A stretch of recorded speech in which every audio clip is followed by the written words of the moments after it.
Bonjour et bienvenue en tête-à-tête, l'émission de grandes interviews de France 24. Notre invité aujourd'hui est le Premier ministre du Liban, Nawaf Salam. Merci beaucoup, Monsieur le Premier ministre, de nous recevoir ici à Beyrouth, au Grand Sérail. Merci d'être parmi nous à Beyrouth. Israël a frappé le Qatar. Israël frappe déjà Gaza, frappe le Liban régulièrement, a même frappé au Yémen. Est-ce que, pour vous, ces frappes sur le Qatar marquent un tournant? Elle a frappé en Syrie aussi. Écoutez, c'est pas vraiment un tournant, malheureusement, mais c'est un scandale qui continue. Et c'est clair que c'est en violation de toute norme et principe du droit international. C'est en contradiction avec toutes les résolutions des Nations Unies. Mais le vrai scandale, c'est que le monde est impuissant. Je vais en venir à la situation ici. On parle beaucoup du désarmement des milices dans tout le pays et évidemment surtout du Hezbollah. Le 5 septembre s'est tenu un conseil des ministres durant lequel le chef des armées, le commandant en chef des armées, Rodolphe Ekal, a présenté son plan pour désarmer les milices. Alors le plan a été bien accueilli, mais pas formellement adopté par le conseil des ministres, sans doute peut-être pour ménager certaines sensibilités. Est-ce que, à vos yeux, il a été adopté et qu'il va être mis en œuvre? Bon, écoutez, le commandant en chef, donc le général Haïkal, est venu devant le Conseil des ministres le 5 septembre, a suivi une décision claire, avec un grand D, s'il le faut, du Conseil des ministres, prise le 5 août, un mois auparavant, qui a demandé à l'armée d'établir un plan pour mettre en œuvre le monopole des armes aux mains de l'État. Et formelle décision, pas de décision, la décision avait été prise le 5 août.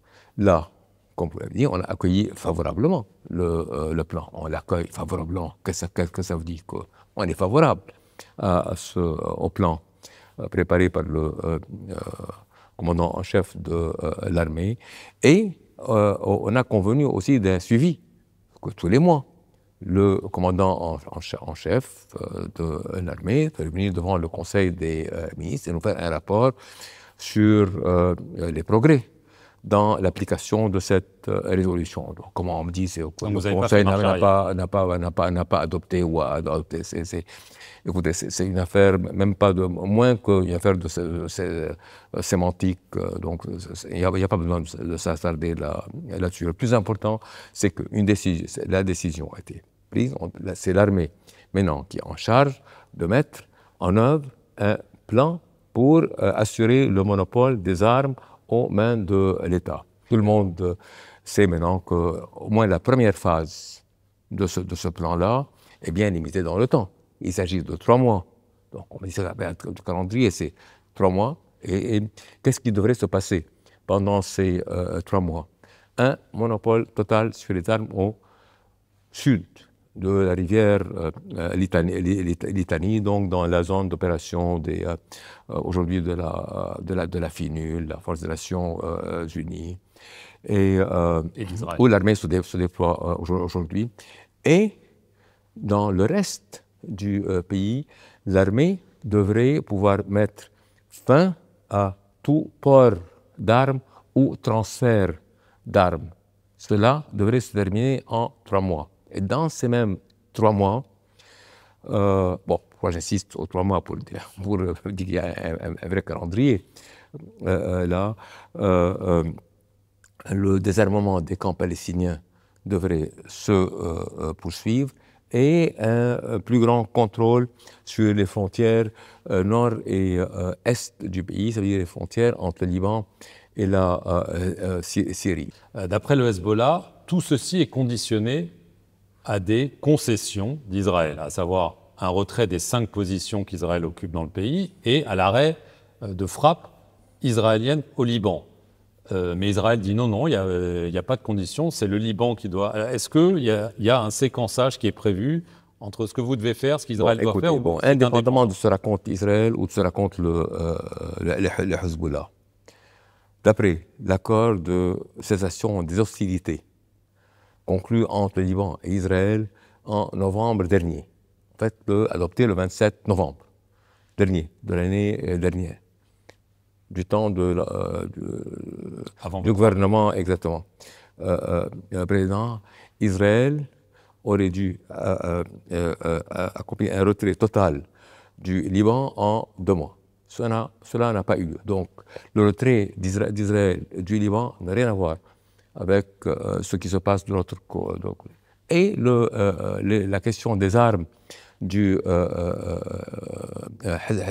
Hezbollah aussi ne sont pas, comment on dit, linkées à la question du retrait ou non d'Israël. Maintenant, côté israélien, Israël ne doit pas seulement, d'après cet accord de cessation des hostilités, se retirer des 5 points qu'il continue d'occuper au sud, devrait mettre fin totale à toute hostilité au Liban, ce qui n'est pas le cas. Vous avez peut-être pu, là, les drones qui continuent ils ont frappé à circuler, qui frappent à gauche, à droite.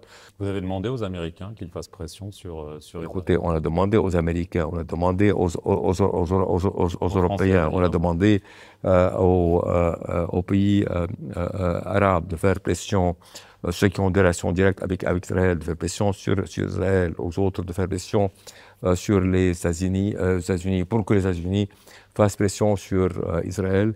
Et malheureusement, on n'a pas encore eu un gain de cause. Vous comptez énormément sur le soutien diplomatique et financier des États-Unis.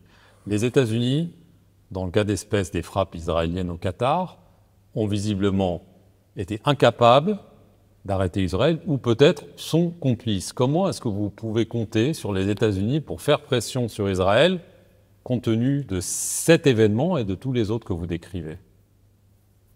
Bon. Écoutez, d'une part, c'est vrai, on a un Israël déchaîné. Avec le soutien américain. Avec le soutien américain, mais on a aussi un Israël. C'est vrai qu'il se croit tout permis, il frappe à gauche, à droite. En apparence, c'est une superpuissance régionale qui fait ce qu'elle veut. Mais en même temps, c'est un Israël qui passe d'isolement en isolement dans le monde. Mais en réalité, c'est un Israël qui est en perte de vitesse diplomatique et politique. Je vais en venir à les relations avec la Syrie. Le président par intérim, Ahmed al-Shara, veut ouvrir une nouvelle page, ne plus s'ingérer dans les affaires du Liban. Vous êtes allé à Damas, le président Aoun aussi. Aucun dirigeant syrien n'est venu encore à Beyrouth. Est-ce que ça va arriver? Est-ce que vous pensez que vous allez réussir à résoudre les questions de frontières, de prisonniers, de réfugiés? Bon, écoutez, le président Aoun n'a pas été en Syrie. J'ai été en Syrie avec une délégation ministérielle. C'est pas que... Il y a eu, durant les dernières semaines, un premier retour du côté syrien, une délégation syrienne qui est venue au Liban et une autre qui est allée il y a quelques jours en Syrie, tout à fait pour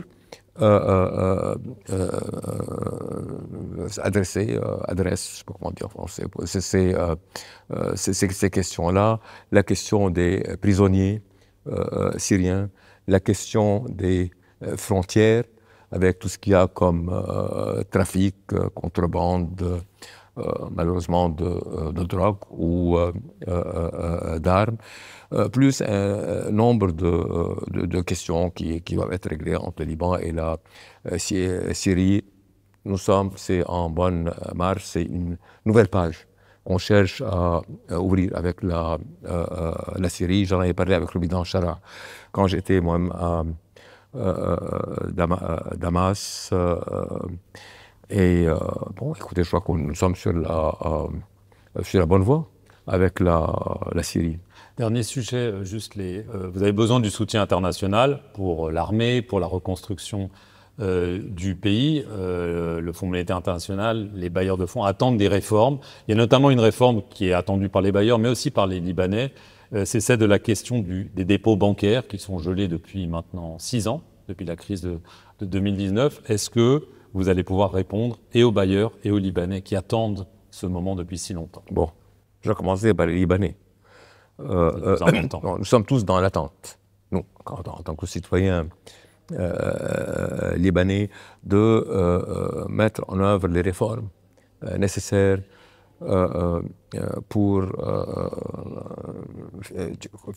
financières et autres qui pourraient permettre aux déposants d'avoir de nouveau accès à leurs dépôts. Mais on a déjà accompli un nombre important de réformes. La première a commencé par la réforme de la loi sur le secret bancaire, levée du secret bancaire. 2, on a adopté une loi sur la restructuration des banques. La troisième, c'est celle sur la répartition des responsabilités, ou d'autres appellent la répartition des pertes, qui devrait permettre enfin avec un E majuscule aux déposants de pouvoir avoir accès à leurs dépôts dans les banques. Et ça, ce sera très bientôt. Ça serait, j'espère, dans les semaines à venir. En conclusion, vous avez été accusé d'être un traître. Hein? Vous avez été accusé par certains milieux d'être un traître, un sioniste. Évidemment, le poste de Premier ministre est exposé même à des menaces. Est-ce que vous vous sentez parfois, en effet, attaqué et voire menacé? Bon, écoutez, sincèrement, ceux qui ont lancé ces accusations, pour leur donner des... je suis sûr qu'eux-mêmes n'y croient pas. Donc, mais est-ce que je me sens menacé? Écoutez, c'est un pays qui malheureusement a connu beaucoup de violence et je n'aurais pas aimé utiliser le terme d'assassinat politique, donc je sais de quoi est fait l'environnement, mais je suis confiant que je suis en train de faire ce qui devrait contribuer au redressement de mon pays, et ce n'est pas les menaces ou les intimidations qui vont m'arrêter. Nawaf Salam, merci beaucoup d'avoir répondu aux questions de France 24 et merci à vous d'avoir regardé cette émission depuis le Grand Sérail à Beyrouth.